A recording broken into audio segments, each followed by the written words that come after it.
Hello and welcome to episode 5 of the Talk Witchcraft podcast. I'll be talking about energy work, including energy points, the aura, and 3 basic energy work practices.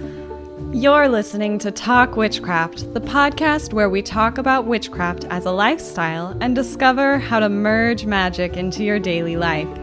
Every week, we'll demystify witchy topics like tarot, astrology, crystals, herbs, and more as you develop your personal brand of magic and create the life of your dreams.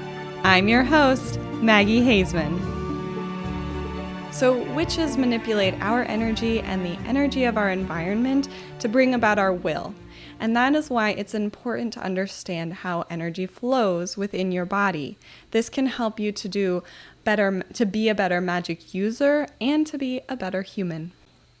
One of the quickest ways to learn how to influence energy and manifest your desires is to understand how energy flows through your physical and spiritual body. The human body has seven chakras or energy points that overlay the physical body and correspond to the 7 main nerve ganglia along the spinal cord. Chakra is the Sanskrit word for wheel because chakras are often visualized as a spinning whirl of flowing energy. The chakras vibrate at different frequencies that align with specific colors in the spectrum and correspond to various emotions and physical systems. The chakra system is an Eastern philosophy that originated in India between 1500 and 500 BCE. Knowledge of this energy system that connects body, mind, and spirit was recorded in the oldest text of India called the Vedas. People have balanced their chakras for millennia to feel more grounded, passionate, confident, loving, expressive, connected, and spiritual. The chakras were brought to the West in the early 1900s. The universal application and accessibility of the westernized version of this energy system resonates with many people as soon as they learn it. So witches and other magic users have adopted the chakra system into their practice over time. So as I mentioned, there are 7 chakras in this westernized version of the energy system, and these are the root, sacral, solar plexus, heart, throat, third eye, and crown. Now let's talk about the auras. This is the energy field that envelops all living beings. This includes plants, animals, and humans. The chakras cycle energy through your energy field, and this is how your aura and your chakra system intertwine. Your aura attracts energy, and then when your aura becomes overloaded, the chakras slow down. This results in the presentation of physical symptoms, and this restricts your ability to manifest your desires. So your aura, which is the radiance of your soul, is composed of white light and all the colors of the spectrum. Most auras have a dominant color that is consistent throughout what is called the auric field. This field represents a person's overall personality and values. So your aura also changes color based on the health of your body, mind, and spirit, as well as the state of your emotional field. Your aura consists of 7 layers or subtle bodies that interact with the body, the chakra system, and your immediate environment. It is likely that there are more than 7 layers, but in our current state of human evolution, we can interact with these 7. So your physical, mental, emotional, and spiritual condition, as well as your awareness, your thoughts, feelings, experiences, and health, these will all be reflected in the layers of your aura. So if you ask me, meditative energy work is the single most important thing that a spiritual person can do. It brings so much to the table, both in practical, everyday matters and in the mystical and sacred stuff as well. So I want to share with you now 3 basic energy work practices. These are grounding, centering, and shielding, and each of these has its own specific purpose The combination of all three results in some serious power. So these three basic disciplines can help to keep your auric field free of clutter and unwanted energy, which keeps your chakras open and balanced. By doing these three basic practices consistently, this enhances your intuitive skills. You might even find that you sleep better and you remember your dreams more clearly. It can help you to enter into a meditative state more easily. You'll handle stress more effectively. There's all sorts of benefits of doing these practices on a regular basis. So there are many ways that you can go about grounding, centering, and shielding. And in my free energy work e-course, I share my personal method and more thorough instructions than what I can share here. You can get more information about this free course and find out how to enroll by going to mumblesandthings.com/blog/005. So the first energy work practice I want to share with you is called grounding. And the term grounding comes from the process of grounding an electrical circuit. On a basic level, if an object is negatively charged, grounding allows excess electrons to flow from the object into the earth. And if an object is positively charged, electrons flow from the earth into the object.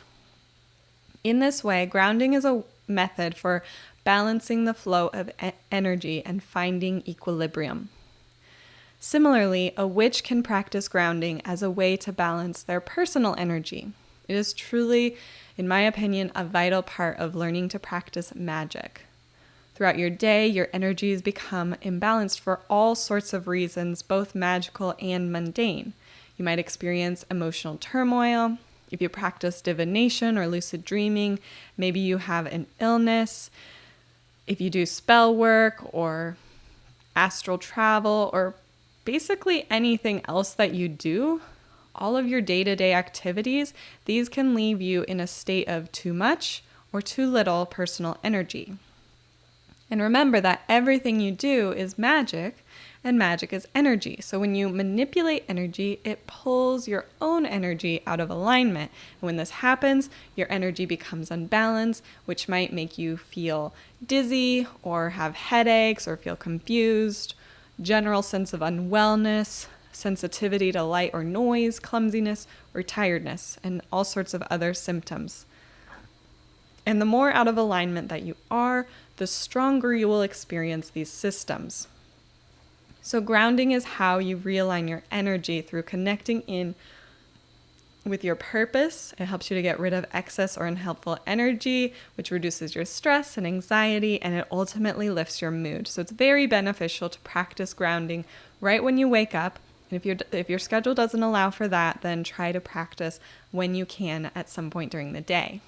Now, the next energy work practice is called centering, and centering gives you a perspective about your own energy by allowing you to differentiate between what is yours and what is in the environment around you. It helps you reinforce your connection to yourself by bringing your energy into focus and helping you feel focused. So think of centering like cleaning up your house after several weeks of not putting things away where they live. There are half-finished projects, maybe a couple of dishes, you haven't unpacked that shopping bag. So all of those material possessions belong somewhere. It's the same with your energy. Whenever you experience extreme emotions, spread your focus between too many responsibilities like your children, your pets, the bills, your work, errands, phone calls, emails, and on and on and on. You use your own energy to fuel your magic. There are little bits of your energy that become detached from you. When you are off center, you may experience nervous energy, inability to relax, restless dreams, overwhelming emotions and outbursts, self-hatred, apathy, or a feeling of being unfocused. And centering helps you to call back and reattach all your bits of energy. It helps you to feel whole again. When you center, you get in touch with your true self, your spirituality, your emotions, your thoughts, your creativity, and you are able to put things into perspective. Now, you can also center even if you're not feeling these symptoms, And when you do, it can just help you to focus your energy so that you're ready to work toward your next intention. And the last type of energy work that I want to discuss here is called shielding. In my opinion, this is the most important energy work practice that you can learn as an energy manipulator. If you can commit to starting a daily shielding practice and keeping it up, you are committing to keeping your energy safe and secure. So shielding is a way of protecting your energy. You can build a shield around anything you want to protect, your loved ones, your children and your pets, your home, your car, your backyard, your neighborhood, or just yourself. Basically, you set up a barrier to separate the feelings, emotions, and thoughts of others from your own space. And it can prevent energy leeches from draining your energy, protects your energy from spirit attacks and other unfriendly things. It's just a really great way to help protect you from anything that is coming your way. It's a great way to help protect empaths from absorbing all of the negative emotions of other people. So it's just generally a good practice to engage in. Shielding can be especially useful before going to areas with a lot of people, like a concert or a convention or a fair. And because these types of events have a lot of free floating energy that can be really overwhelming, especially to people who are sensitive to that. So your homework is to enroll in the Energy Work e-course, which again, you can find at mumblesandthings.com/blog/005. And when you do, you can learn some methods for grounding, centering, and shielding, and you can try them for yourself.